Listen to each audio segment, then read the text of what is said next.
নবীর ছেলে নবী দাউদ আলাইহিস সালামের সন্তান সুলাইমান, যেমন তিনি পয়গম্বর তেমন আল্লাহ তাকে দুনিয়ার বাদশাহী দান করেছেন। সুলাইমান আলাইহিস সালাম এমন এক বাদশা যিনি একমাত্র পশু পাখির ভাষা বুঝতেন।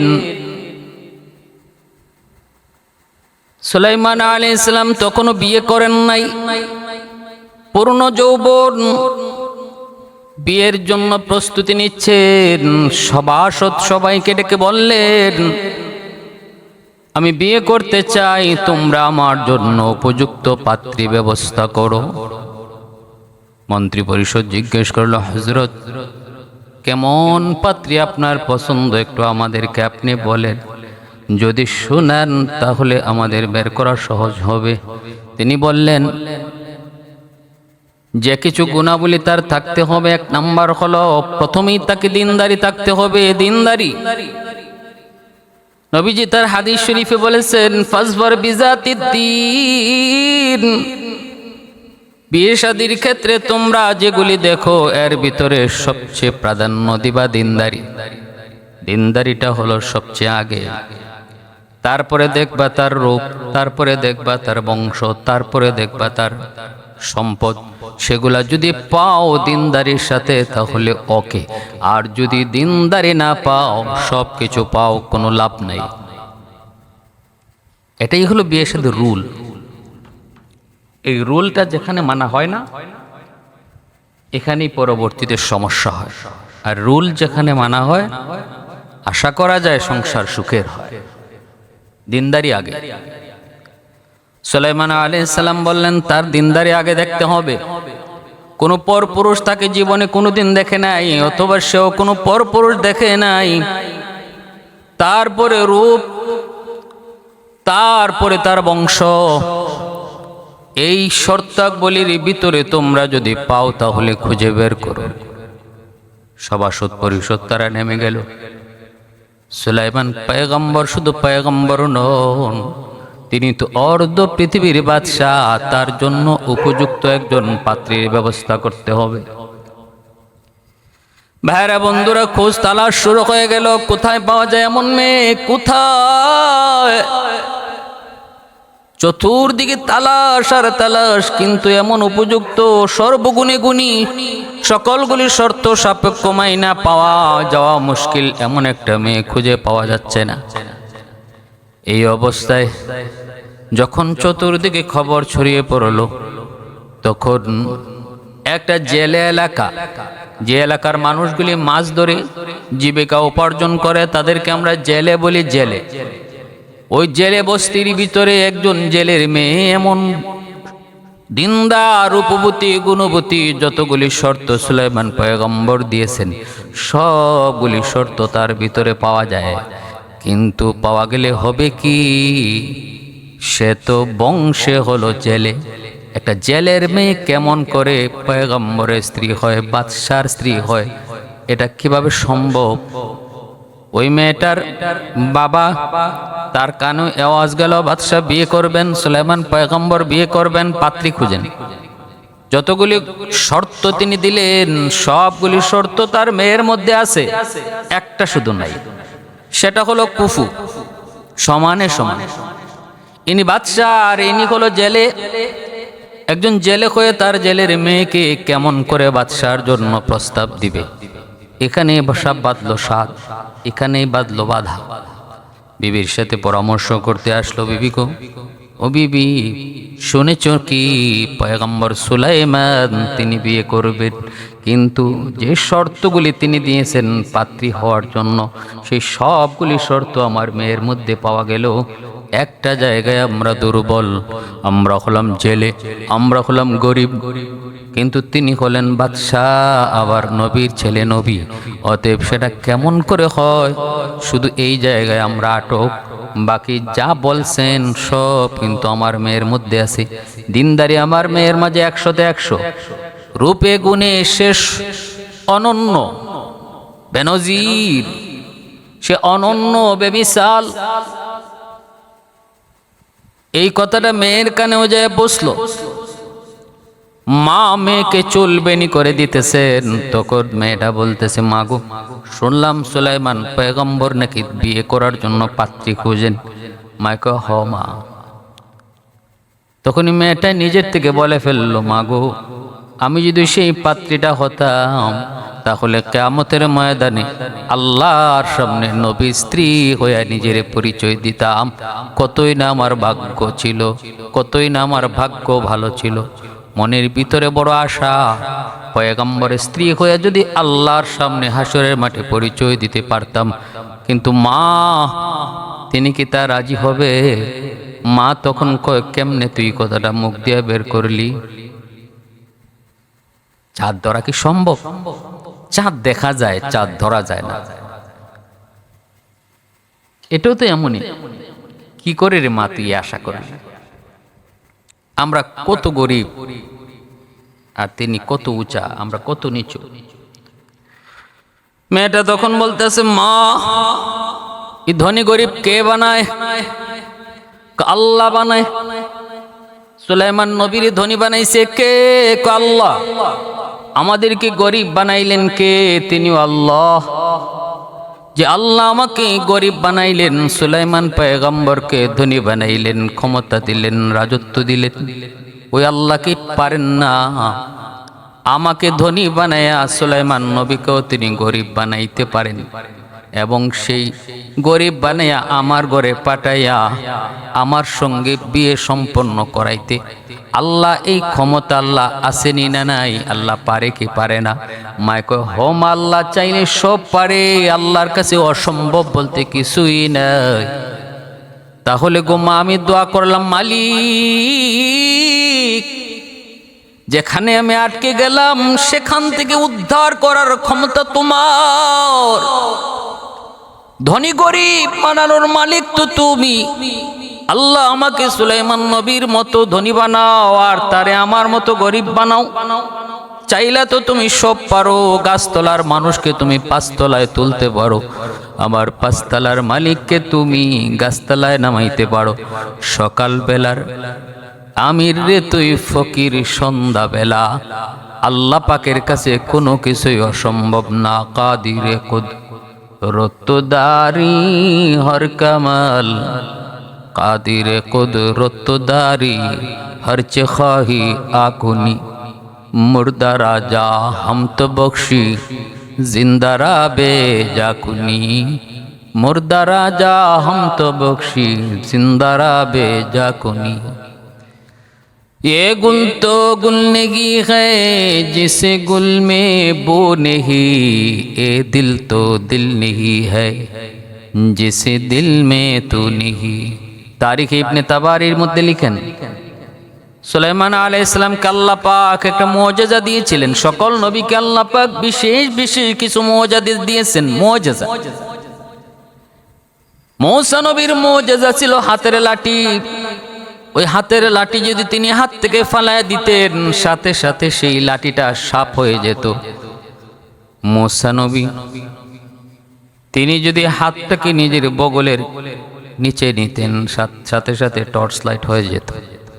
ঈসা আলাইহিস সালামকে মুজিজা দিয়েছিলেন, তিনি মৃত মানুষের সামনে যায় শুধু বলতেন কুম বিইজনিল্লাহ, সাথে সাথে মৃত মানুষটা আল্লাহর আদেশে আল্লাহর হুকুমে জিন্দা হয়ে যেত। এইভাবে আমাদের নবীকে আল্লাহ পাক অসংখ্য মুজিজা দিয়েছেন। আমার আপনার নবী রহমতের নবী, যেই দিকে যেতেন, যে রাস্তা দিয়ে হাঁটতেন, আতর মাখার প্রয়োজন ছিল না রে যুবক, সুগন্ধির কোনো প্রয়োজন ছিল না। নবী যেই রাস্তা দিয়ে যেতেন, ওই রাস্তায় সারাদিন ব্যাপী, সারা রাত ব্যাপী সুগ্রাম থাকতো। আমার আপনার নবী যেই জায়গা দিয়ে হাঁটতেন, প্রচন্ড মরুভূমির ভিতরে উপরে রোদ, সেই রৌদ্র থেকে বাঁচার জন্য আল্লাহ পাক একটা মেঘমালা ছায়া বানায়া রাখতেন। নবী যেই পাহাড়ের পাশ দিয়ে যেতেন, পাথরের কণাগুলি নবীকে সালাম জানাইতো। এগুলো হলো আমার আপনার নবী, আমার আপনার নবীর মুজিজা। কোরআনুল কারীম হলো নবীজির সবচেয়ে বড় মুজিজা। এমনিভাবে সুলাইমান নবীর একটা মুজিজা ছিল, সেটা হলো হাতের আংটি। আল্লাহ পাক রব্বুল আলামিন এই আংটিটার মধ্যে তার রহস্য নিহিত রেখেছিলেন, ক্ষমতার পাওয়ার তিনি আংটির মধ্যে রেখেছিলেন। আল্লাহ পাকের আদেশ ছিল, সুলাইমান এত দামি আংটি, এত পাওয়ারফুল আংটি, এত বরকতি আংটি, সাবধান, এটা নিয়ে তুমি বাথরুমে যাবা না, নাপাক জায়গায় যাবা না। তিনি একদিন বাথরুমে যাওয়ার জন্য প্রয়োজন মনে করলেন। ইন দি মিন টাইম আংটিটা তিনি একটা তার খাদেম জিন্নাতের ভিতরে পাশে থাকতো সবসময়, তার হাতে আংটিটা দিয়া বাথরুমে ঢুকছেন। ওই জিন্নাতের ভিতরে সাথে সাথে কুবুদ্ধি জাগলো, আংটি নিজের হাতে ঢুকাইয়া দিল। মুহূর্তের ভিতরে তার রূপ, তার সব কিছু সুলাইমান নবীর মতো হয়ে গেল, ক্ষমতা তার হাতে চলে আসলো। তারে সবাই পয়গম্বর সুলাইমান মনে করা শুরু করলো। যেই মাত্র সুলাইমান পয়গম্বর তিনি ওয়াশরুম থেকে বের হলেন, নিজের দাবি করলেন আমি পয়গম্বর সুলাইমান, তখন ওনার উপরে মারধর শুরু হল। কেন? এই কারণটা কি ছিল? কারণটা ছিল সুলাইমান আলাইহিস সালাম প্রায় 6 মাস পরে সভাসদ সবাইকে ডাকলেন, ডেকে বললেন, কি ব্যাপার, আমার জন্য পাত্রীর সন্ধান মিলছে? সবাই বলল, হুজুর কুজা তো আর কম পুঁজি নাই, কিন্তু আপনার শর্ত সাপেক্ষে একটা মেয়ে পাওয়া গেছে জেলে এলাকায়, মেয়েটাও আপনাকে প্রচন্ড ভালোবাসে, সে নিজে আপনার স্ত্রী হওয়ার জন্য আবেদন পেশ করছে, আমাদের কাছে আবেদনপত্র আইছে। সমস্যা একটাই, সে জেলের মেয়ে। এখন আপনি বিয়া শাদী করে নিলেই তো আমরা এই ঝামেলা থেকে বাঁচতাম। বিয়া না করার কারণে অমুকে তমুকে চতুর্দিক দিয়ে আলাপ দিতেছে, আমরা কি করি? এনি মেয়েটার সব দিক দিয়ে আছে, আপনার সব শর্ত মাফিকই তারে পাওয়া গেছে, কিন্তু একটাই সমস্যা, সে জেলের মেয়ে, তার বাবা মাছ ধরে, মাছ মাইরা খায়। সুলাইমান আলাইহিস সালাম এই কথা শোনার পর তিনি অনেকটা খেপে গেলেন। কি ব্যাপার, কও কি তোমরা? জেলের মেয়ে আমার কাছে বিয়ে পাওয়ার জন্য আবদার পেশ করছে, দরখাস্ত দিছে, কোথায় জেলে আর আমি কোথায়? সুলাইমান আলাইহিস সালামের ভিতরে একটু অহংকার আইছে। আর যদিও আমরা এটাকে অহংকার বলবো না, শরীয়তের মাপকাঠিতে অহংকার না, কারণ শরীয়ত বলে বিয়ে শাদীর ক্ষেত্রে সমানে সমানে কুফুমিল হওয়া। সুলাইমান নবীর সাথে তো এই জেলে মেয়ে কুফুতে যায় না, সমানে সমানে হয় না। এখানে আমার কুফু যদি মিল না হয়, আমি যদি বিয়েতে রাজি না হই, এটা অহংকার না, অহংকার ধরে না। কিন্তু তিনি তো নবী, নবীদের অল্প ভুল আল্লাহর কাছে বড় হয়ে যায়। হাসানাতুল আবরার সাইয়্যাতুল মুকাররাবিন, আল্লাহ পাকের কাছে এটা ধরা পড়ে গেল। আল্লাহ বলেন, সুলাইমান তোমার ভিতরে অহংকার আইছে, তুমি বাদশা, বাদশা বানাইছে কে? বানাইছে আমি আল্লাহ। তুমি নবী, নবী বানাইছে কে? আমি আল্লাহ। সব কিছু দিলাম আমি আল্লাহ। হোক না সে জেলে, তারাও তো আমি বানাইছি, থাকুক না সে গাছতলায়, আমি তো তারা রাখছি। তুমি পাঁচতলায় বলে গাছতলার মানুষকে ঘৃণা করবা, হিংসা করবা, এটাও তো আমি আল্লাহ পছন্দ করি না। ওয়াইবাদুর রহমানিল্লাযীনা ইয়ামশুনা আলাল আরদি হাওনা, এজন্য আল্লাহ পাক বলেন, রহমানের বান্দা যারা, তারা কখনো জমিনে অহংকার করে হাঁটে না। রহমানের বান্দা যারা জমিনের ভিতরে, তারা সব সময় নম্র হয়ে চলে, নম্র হয়ে চলাফেরা করে, অহংকার নিয়ে তারা চলে না। আল্লাহর পয়গম্বর সুলাইমান অন্তরের ভিতরে তার বাদশাহী এবং ক্ষমতার যে অহংকার অন্তরের ভিতরে আসলো, আল্লাহ পাক সেটা পছন্দ করলেন না। সাথে সাথে আল্লাহর পরীক্ষা শুরু হয়ে গেল। আল্লাহ পাক বুঝাইতে চান, সুলাইমান আজ তুমি বাদশাহ, কাল তুমি জেলে হতে পারো, আর আজকে যে জেলে, কাল সে বাদশাহ হতে পারে। সেই ক্ষমতা একমাত্র আমি আল্লাহর। কুলিল্লাহুম্মা মালিকাল মুলকি তুতিল মুলকা মান তাশা وتنزع الملك ممن تشاء وتعز من تشاء وتذل من تشاء بيدك الخير إنك على كل شيء قدير সকল ক্ষমতা আল্লাহর হাতে। ইজ্জত দেওয়ার মালিক আল্লাহ, বেইজ্জত করার মালিক আল্লাহ। ক্ষমতা দেয় আল্লাহ, ক্ষমতা কেড়ে নেয় আল্লাহ। ভাইরা বন্ধুরা, সুলাইমান পয়গম্বর আংটিটা তিনি জিনের হাতে দিয়ে যখন ওয়াশরুমের ভিতরে ঢুকলেন, এই দি মিন টাইম ওই জিন, শয়তান জিন, সে আংটি নিজের হাতের মধ্যে ঢুকায় সে নিজে বাদশা বনে গেল।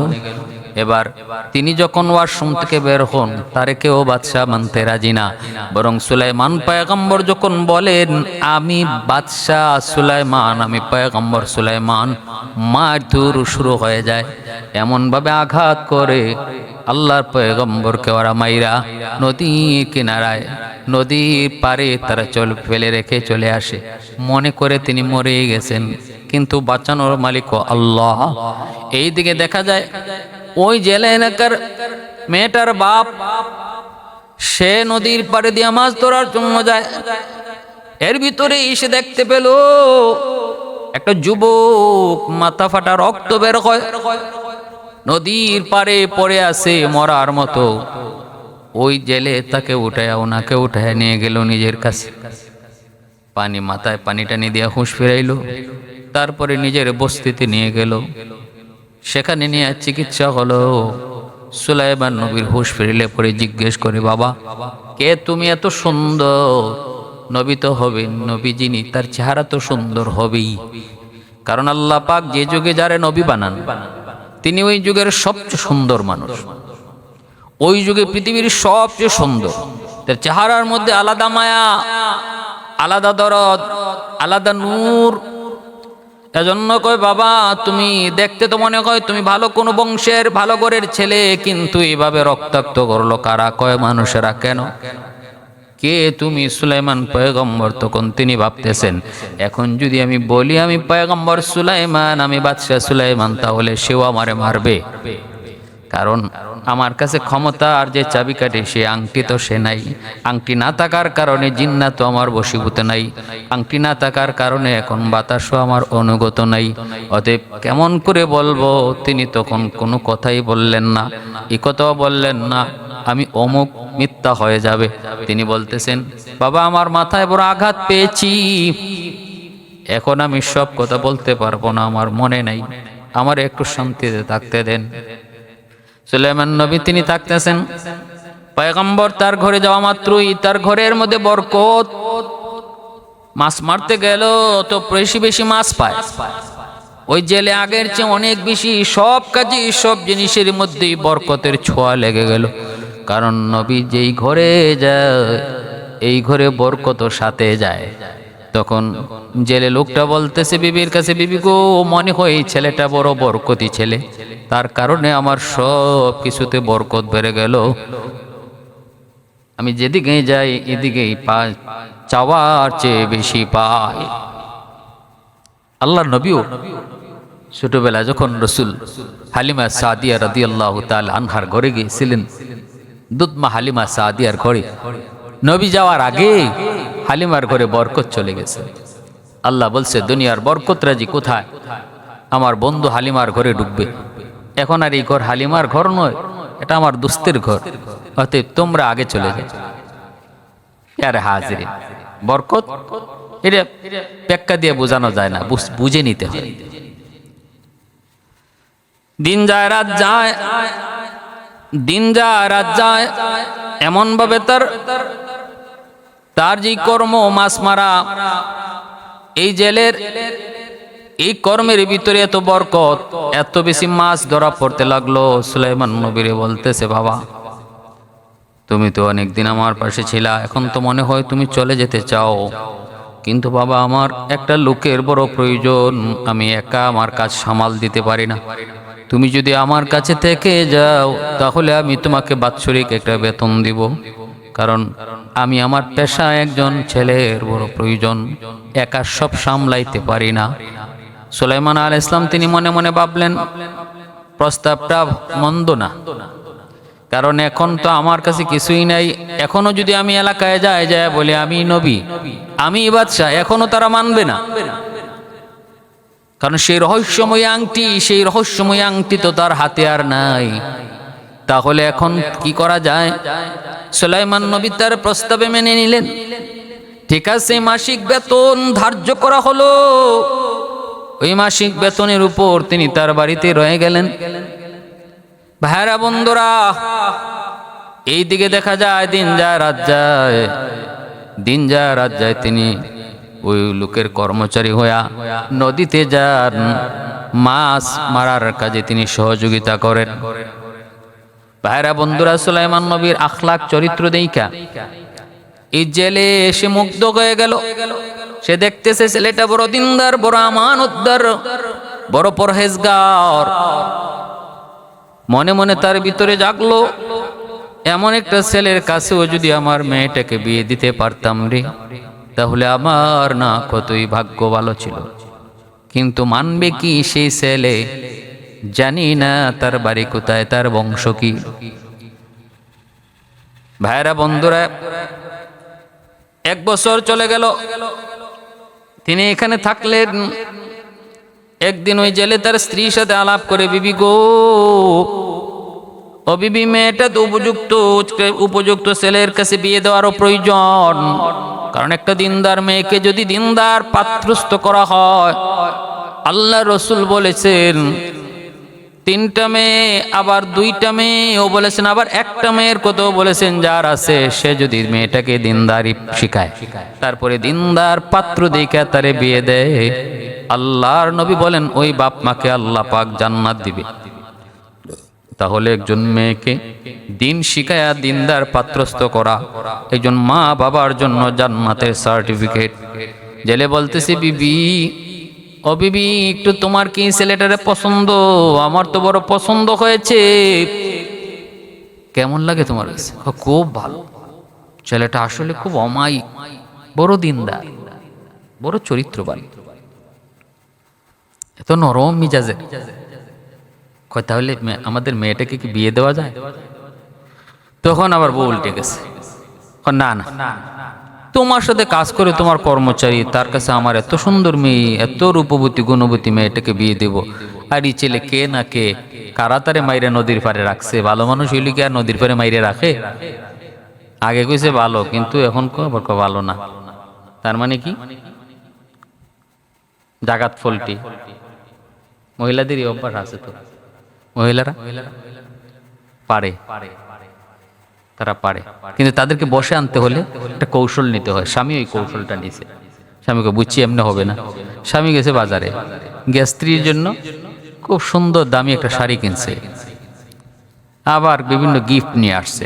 রাতের বেলা স্ত্রীর গিফটগুলা দিতেছে। স্ত্রী তো বড় খুশি, কারণ মহিলারা স্বামীর কাছ থেকে যদি অল্প কিছু হাদিও পায়, এতে দুনিয়া সমপরিমাণ খুশি হয়, মনে তামাম দুনিয়া পেয়ে গেছে। এজন্য স্ত্রীদেরকে মাঝে মাঝে কিছু উপহার দেওয়া, গিফট করা, এটা আল্লাহ নবীর সুন্নত। এটা আপনি ফার্ম বলেন আর তারে বাতাস দেওয়া বলেন, যা বলেন বলেন, কোনো অসুবিধা নেই। স্ত্রীকে বাতাস দেওয়া, পাম দেওয়া, এটাও সুন্নত, সুন্নত। কারণ আল্লাহ রাসূল সাল্লাল্লাহু আলাইহি ওয়াসাল্লাম আম্মাজান আয়েশা সিদ্দিকা রাদিয়াল্লাহু তাআলা আনহাকে হুমায়রা বলে ডাকতেন। নাম আয়েশা, কিন্তু আয়েশা ডাকতেন না, ডাকতেন হুমায়রা। হুমায়রা মানে সুন্দরী। আম্মাজান খুব খুশি হইতেন, খুব খুশি হইতেন। এজন্য আমার কোনো কথায় বা কোনো কাজে যদি স্ত্রী খুশি হয়, এটা রাসূলের বহুত বড় সুন্নত, বহুত বড় সুন্নত। এজন্য মাঝে মাঝে ছোট ছোট গিফট দেওয়া, গিফট করা, এতে করে সুন্নত আদায় হয়, সংসার সুখের হয়, দুজনের ভিতরে মহব্বত বাড়ে, ভালোবাসা বাড়ে। ভালোবাসা তো সব আমাদের সব বিয়ার আগে চলে গেছে, কিন্তু মূল ভালোবাসাটা তো হবে বিয়ের পরে স্ত্রীর সাথে।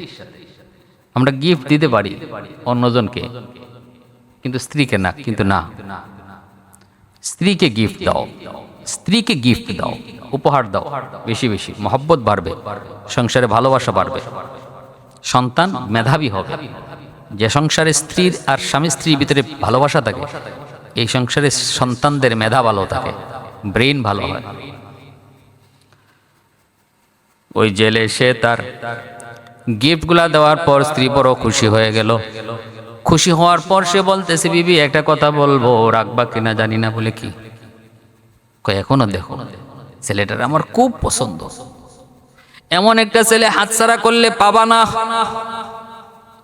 এমন একটা ছেলে হাতছাড়া করলে এমন ছেলে আর পাবা না। বিবি গো একটু তুমি কও।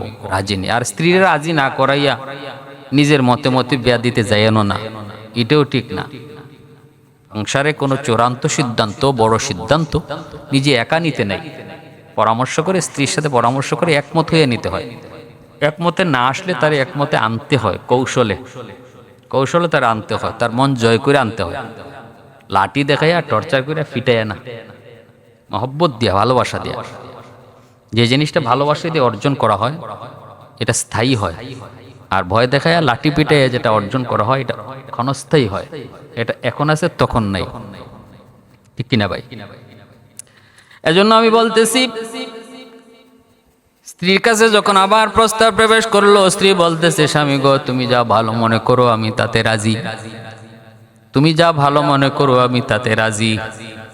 স্বামী স্ত্রী দুজন বড় খুশি হয়ে গেল। এরপর মেয়ের কাছে মত নিতে গেল। মেয়ে কই, আব্বা আম্মা যে মত নিবেন আপনারা, আপনাদের মতে আমিও রাজি। তবে আমার মনের ভিতরে দীর্ঘদিনের একটা স্বপ্ন ছিল, মনের ভিতরে এখনো আমার ভালোবাসা পয়গম্বর সুলাইমান নবীর প্রতি, কিন্তু এটা আমার আকাশ কুসুম কল্পনাতেই রয়ে গেল গো বাবা। ঠিক আছে, আপনারা এখন বিয়ের জন্য যে পাত্র ঠিক করেছেন, আমি এই বিয়েতে এখন রাজি আছি। ভাইরা বন্ধুরা, এদিকে দেখা গেল সুলাইমান নবীকে তারা জিজ্ঞেস করতেছে, যুবক বলো তো আমাদের ঘরের সদস্য কয়জন? সুলাইমান নবী কয়, ঘরের মধ্যে সদস্য আমরা 4, আমরা 3 জন, আমি একজন, আপনি একজন, আর চাচি একজন। কয় বাবা কও কি? আমার ঘরে আমার একটা মেয়ে আছে, তা কি তুমি জানো না? কয় না চাচাজি, কসম খোদার আমি তারে কখনো দেখি নাই, টেরও পাই নাই। তাহলে এবার বুঝেন মেয়েটাও কত কেমন দিনদার, আর সুলাইমান আলাইহিস সালাম তিনিও কেমনি ঘরে থাকছেন 1 বৎসর। 1 বৎসরের ভিতরেই ঘরে একটা মেয়ে আছে, এটা সুলাইমান নবী টের পান নাই। মেয়েটাও কোনোদিন টের পাওয়ার জন্য কোনো চেষ্টাও করে নাই। কি ছিল তাদের ভিতরে দিনদারি দাবিতে?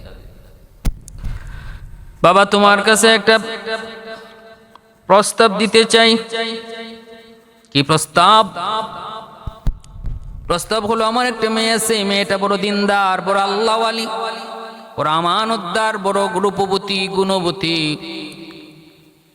আমার মেয়েটাকে যদি তুমি পছন্দ করো তাহলে তোমার কাছে বিয়ে দিতে চাই বাবা, তুমি কি আমার এই প্রস্তাবটা তুমি রাখবে? সুলাইমান আলাইহিস সালাম তখন তিনি চিন্তায় পড়ে গেলেন। তিনি একটু ভাবতে লাগলেন কি করা যায়। মন্দ হয় না, কারণ আমি তো আমার এলাকায় রাজ বাদশাহী দাবি করার মতো আমার কোনো পজিশন নাই। আমারও তো একটা থাকার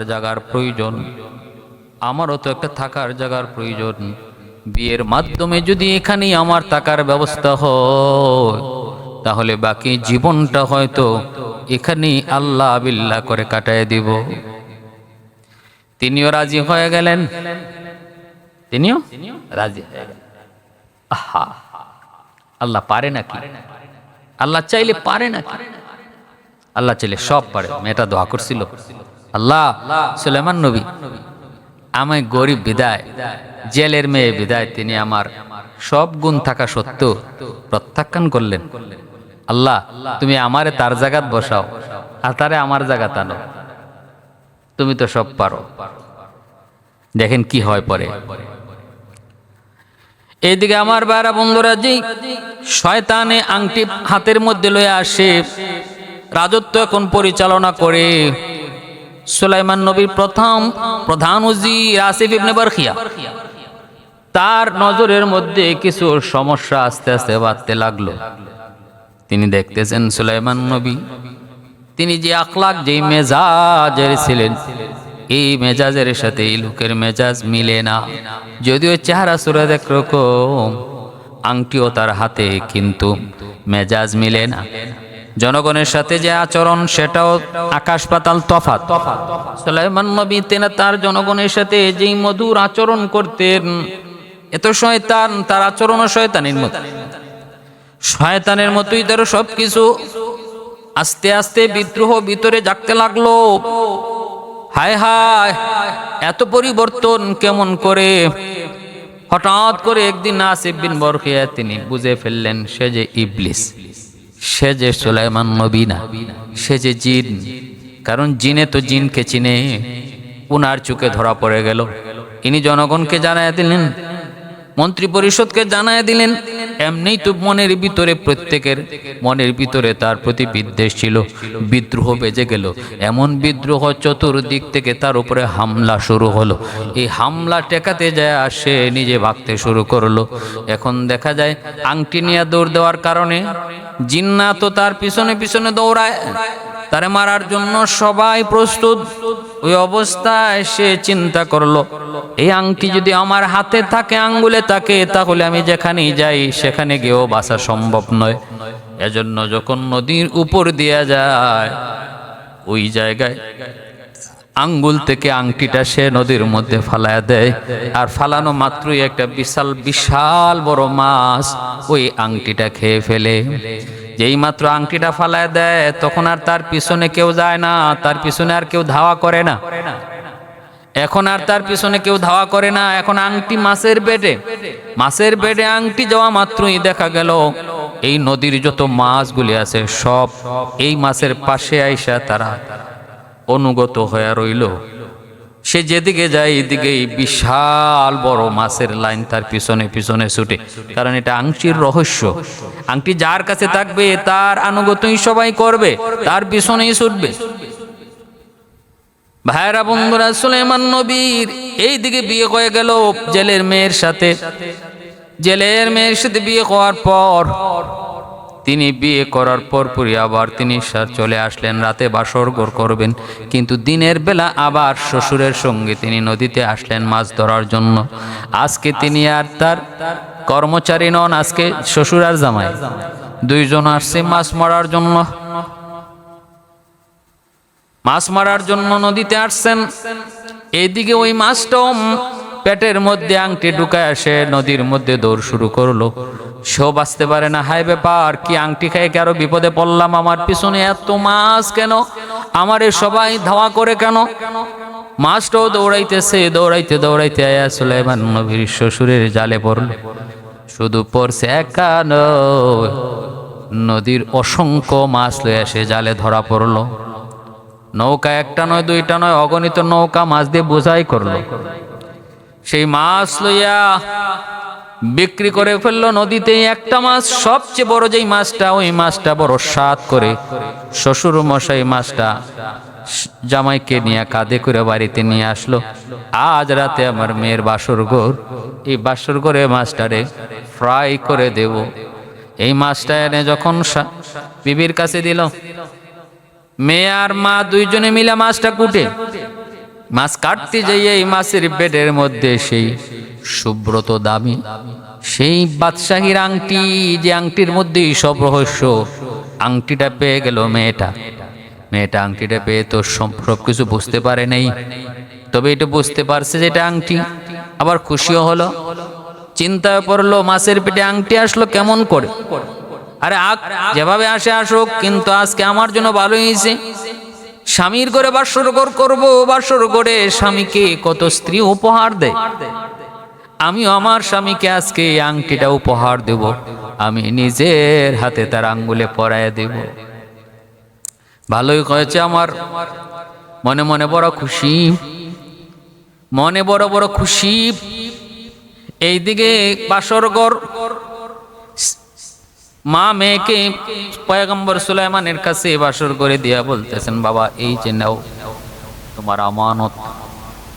সুলাইমান আলাইহিস সালাম দুজন একে অপরের দিকে চাওয়া চাওয়া হলো, পরিচয় হলো, ভালোবাসা মহব্বত, আল্লাহর শুকরিয়া আদায়, 2 রাকাত নামাজ, তারপরে সুলাইমান নবী বলতেছেন, বিবি আজ থেকে তোমার আমার জীবনের শুরু আল্লাহর নামে, আল্লাহর গুণগান গেয়ে আমরা আমাদের জীবনের শুরু করলাম।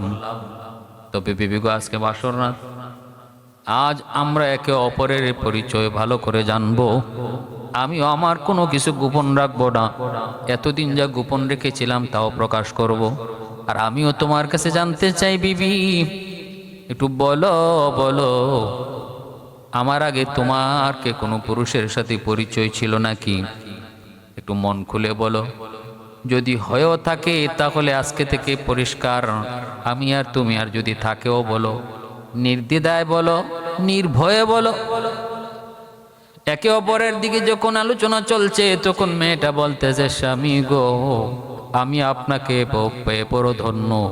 আমি আল্লাহর কাছে শুকরিয়া আদায় করি, আপনার মতো এমন একজন দিনদার পরহেজগার আল্লাহওয়ালাকে আমি পেয়েছি। আমি আল্লাহ পাকের শুকরিয়া আদায় করে শেষ করতে পারবো না। তবে আপনি যারা জানতে চেয়েছেন আমার অন্তরে কারো প্রতি কখনো মায়া ছিল কিনা, ভালোবাসা ছিল কিনা, এটা যদি জানতে চান তাহলে আমি বলবো, আমি একজনের সাথে 1 বৎসর অন্তর দিয়া ভালোবাসা করেছি, প্রেম করেছি। একজনের প্রেমে আমি মত্ত ছিলাম দীর্ঘ 1 বৎসর। সুলাইমান আলাইহিস সালাম কয়, কৌকি মনের ভিতরে ভয় ঢুকে গেল। মা বলল, বাবা বলল, জীবনে কোনোদিন পরপুরুষ দেখেই নাই, অথচ সে বলে সে নাকি 1 বৎসর প্রেম করেছে। কে সেই যুবক, কি তার পরিচয় একটু বলো। আর দেখুন, তুমি তো কোনোদিন পরপুরুষ দেখোই নাই, তাহলে প্রেম করলা কেমন করে, ভালোবাসা তোমাদের ছিল কেমন করে? মেয়েটা তখন বলতেছে, স্বামী গো, কসম আল্লাহর, আমি তারে কখনো জীবনে দেখি নাই। প্রেম করেছি অন্তর দিয়ে, ভালোবেসেছি তাকে অন্তরে, কখনো আমি তারে দেখি নাই, সেও আমারে দেখে নাই। কে সেই যুবক একটু বলো। হ্যাঁ, আমি তার জন্য আল্লাহর কাছে প্রার্থনা করেছি, কান্নাকাটি করেছি, কত রাত চোখের পানি ঝরাইছি। আল্লাহকেও বলেছি, মালিক যদি আমাকে একটা বারের জন্য, একদিনের জন্য তুমি আমাকে তার স্ত্রী বানাইতে গো, আমার দুনিয়া আশাটা সার্থক হয়ে যেত। এমনও তো আমি আল্লাহর কাছে করেছি, কিন্তু হয় নাই। কারণ আমি ছেলের মেয়ে, আমি গরিব, সে অনেক বড়, অনেক উঁচু, অনেক সম্মানী, যার কারণে সে আমার প্রস্তাব প্রত্যাখ্যান করেছে। তবে আজও আমি তাকে চাই। আজও আল্লাহকে বলেছি, মালিক যদিও দুনিয়াতে আমি তারে পাই নাই, তবে আখিরাতে তারে আমারে পাওয়াই দিও। এই কথা বলতে সুলাইমান আলাইহিস সালাম বলতেছি, বিবি যদি তুমি আমাকে বিশ্বাস করো তাহলে ছেলেটার নাম বলো, আমি কথা দিলাম আমি তার সাথে তোমাকে মিলাই দিব, যে কোনো মূল্যে তার সাথে মিলাই দিব। কারণ তোমার দিলের ভিতরে এখনো যেহেতু তার ভালোবাসা, প্রেম আর মহব্বত, আমি আমার ক্ষমতা বলে, শক্তি বলে, কৌশল বলে, যত যা কিছু আছে তা দেওয়া হলো, তার সঙ্গে আমি তোমাকে মিলাই দিব। আমি তোমাকে ছেড়ে দিব, ডিভোর্স দিব, তার সাথেই তোমার সংসার করাবো, শুধু একটা বারের জন্য নাম বলো। তখন মেয়েটা বলতেছে, না গো স্বামী, এই কথা আর তোলার প্রয়োজন নাই, এটা হবে না, কখনো হওয়ার কথাও না। আমি আপনাকে নিয়ে খুশি, আমি আপনাকে বেশ সন্তুষ্ট। আল্লাহ আপনাকে আমার মতো একজন নগণ্য স্ত্রী, আপনার মতো একজন মহান মানুষ আমি পেয়েছি, এত পরহেজগার দিনদার চরিত্রবান পেয়েছি, আমি খুশি। সুলাইমান আলাইহিস সালাম নাসুর বান্দা, তিনি বলতেছেন, বলো, নাম বলতে অসুবিধা নাই তো, পরিচয়টা দাও। তখন বাধ্য হয়ে স্ত্রী বলতেছে, স্বামী গো, তাহলে এমনই যদি হয় তাহলে শোনো, আমি তাকে অন্তর দিয়ে ভালোবেসেছি, বিন্দু পরিমাণ এই ভালোবাসার ভিতরে হারামের ছোঁয়াও ছিল না, হারাম কোনো ছোঁয়াও ছিল না। তবে আল্লাহর কাছে আমি কিয়ামতেও হলো চাই, হাসরের মাঠে হলো আমি তার স্ত্রী হতে চাই। সেটা হলো কি জানুনি? তিনি কে, তার পরিচয় কি? বলে কি আমি জেলে, আর তার পরিচয় হলো তিনি এই দুনিয়ার বাদশাহ পয়গম্বর সুলাইমান। হয়তো তুমি জেনে থাকবা, পয়গম্বর সুলাইমান তিনি বিয়ে করার জন্য এলান দিয়েছেন, তার উপযুক্ত পাত্রীর খোঁজাখুঁজিও চলছে। যতগুলি শর্ত দিয়েছিলেন সবগুলি শর্ত আমার মধ্যে আছে। শুধু একটা জিনিস না, আমি তার সমপর্যায়ে না, কুফু না, আমি গরিব, আমি একজন জেলের মেয়ে আর তিনি একজন বাদশা। শুধু এই কারণে তিনি অহংকার করে আমার পত্রটাকে টুকরা টুকরা করে ছিঁড়ে ফেলেছিলেন। আমার ওই আবদার এই চিঠিকে তিনি টুকরা টুকরা করে ছিঁড়ে ফেলেছিলেন। তিনি খারাপ কিছু করছেন আমি বলি নাই, তবে আল্লাহর কাছে তখন বলেছিলাম, মালিক তুমি তো আমারে গরিব বানাইছো, তুমি তো পয়গম্বর সুলাইমানকে বাদশা বানাইছো, আল্লাহ তুমি চাইলে তো উল্টাইতেও পারো। আল্লাহ আমার মনের ইচ্ছা তুমি তো পূরণ করতেও পারো, কোনো না কোনো সুরতে তো পারো, সকল ক্ষমতার মালিক তো তুমি। আমি আল্লাহর কাছে চোখের পানি ঝরায় ঝরায় দোয়াটা করছি আর কাঁদছি। এই বলার পরই সুলাইমান নবী আল্লাহ পাকের শুকরিয়া আদায় করেন। আর তখন মেয়েটা বলতেছে, স্বামী গো, ও স্বামী, আমি আপনার পেয়ে বড় খুশি, আপনি আমার কথায় বড় কোনো কষ্ট নিয়েন না। সুলাইমান আলাইহিস সালাম তখন বলতেছি, বিবি গো, তাহলে এবার আমার পরিচয়টা তুমি শুনে নাও। তুমি তো তোমার কথা বলছো, আমার মনের কথাটাকে শুনবা না। বলে কি আপনার কথা? আমার পরিচয়টা কি জানবা? কে? আমি পয়গম্বর সুলাইমান, তাম দুনিয়ার বাদশাহ। এই কথা বললে এখন কেউ বিশ্বাস করবে না, বিশ্বাস করার কথাও না, কারণ আমার সেই রহস্যময় আংটি চুরি হয়ে গেছে। এই আংটি না থাকার কারণে আজ আমি অসহায় নিঃস্ব। মূলত আমি ছিলাম পয়গম্বর সুলাইমান, আমি তোমার চিঠিটারে টুকরা টুকরা করেছিলাম। হয়তো তখন আমার অন্তরে অহংকার এসেছিল, বিধায় আল্লাহ আমার এত বড় পরীক্ষায় ফেলাইছে। আমি আল্লাহর কাছে বলেছি, মালিক ভুল করেছি, কোথায় জানি না, আমার ভুলের শাস্তি তুমি দুনিয়াতে দাও, পরকালে জাহান্নামে জ্বালায়ও না। আল্লাহ পরকালে তুমি আমার শাস্তির কোটায় দাঁড় করায়ও না গো মালিক। ভুল করে থাকলে দুনিয়ায় তুমি আমার শাস্তি দিও। পায়রা বন্ধুরা, এই কথা বলার পরে তখন স্ত্রী আল্লাহর শুকরিয়া আদায় করে, মালিক তুমি তো আমার মনের ইচ্ছা পূরণ করেছো। খুশি হয়ে বলতেছে, স্বামী গো, আমি আল্লাহর কাছে যা চেয়েছিলাম তা পেয়ে গেছি। আপনি বাদশা না, এটা আমার বড় কষ্টের কথা না, এটা আমার কষ্টের বিষয়ও না। তো আমি যারে চেয়েছিলাম তারে পেয়েছি। আল্লাহ আমার গড়ি তারে পাঠিয়ে দিছে। এই যে নেন আমার পক্ষ থেকে একটা আংটি, যে মাছ এনেছিলেন সেই মাছটা কাটার পর মাছের পেট থেকে আমি আংটিটা পেয়েছি। আর মনে মনে নিয়ত করেছি, সিদ্ধান্ত নিয়েছি, এই আংটিটা আমি আজকে বাসর রাতে আপনারে গিফট করব। ভাইরা বন্ধুরা, যেই মাত্র আংটিটা সুলাইমান নবীরে দেখায় আল্লাহর পয়গম্বর, আংটিটা দেখা মাত্র আল্লাহু আকবার কয়া চিৎকার দিয়ে উঠলেন, মালিক তুমি কি না পারো গো মালিক, সব কিছু তোমার নখদর্পণে। আল্লাহ সব অসম্ভবকে তুমি সম্ভব করতে পারো, তুমি কাদিরে কুদরত। এই বইলা তিনি আংটিটা হাতে নিলেন, আঙ্গুলে লাগানো মাত্রই তার সকল ক্ষমতা, রাজত্ব সব আবার তার কাছে চলে আসলো। মুহূর্তের ভিতরেই তার ক্ষমতা জিন্নাতের উপরে, বাতাসের উপরে, সব মুহূর্তের ভিতরে আল্লাহ আবার ফিরাইয়া দিল। ভাইরা বন্ধুরা, জন্য বলতেছিলাম, কখনো অন্তরে অহংকার আনা যায় না। অহংকার হলো পতনের মূল। আল্লাহ আমাকে যে অবস্থায় রেখেছেন, এটা আল্লাহ পাকের শুকুর। আমি যদি অহংকার করি, মুহূর্তের ভিতরে আল্লাহ আমাকে নিচে নামাইতে সময় লাগবে না। আমরাও দেখেছি, সকালবেলা বাদশা, বিকালবেলা ফকির, ঠিক না? এই জন্য চেয়ারের গরম, ক্ষমতার গরম, এগুলা বেশি দিন স্থায়ী না। এগুলা করণ নাই। আল্লাহ যারে যে অবস্থা রাখছে, এই অবস্থার উপরে শুকরিয়া আদায় করা, এটা আল্লাহর রহমানের বান্দার সিফত বলছেন। আল্লাহর বান্দার কথা বলছেন না, কইছেন রহমান। আল্লাহর যে সিফতি নাম, এই রহমানের, ইবাদুর রহমানিল্লাযীনা ইয়ামশুনা আলাল আরদি হাওনা। রহমানের বান্দা যারা, তারা জমিনে বিনয়ী হয়ে চলে, নম্র হয়ে চলে, দম্ববরে চলে না, অহংকার করে না। ভাইরা বন্ধুরা, আল্লাহ আমাদের সবাইকে বুঝার এবং এই সবকটা অন্তর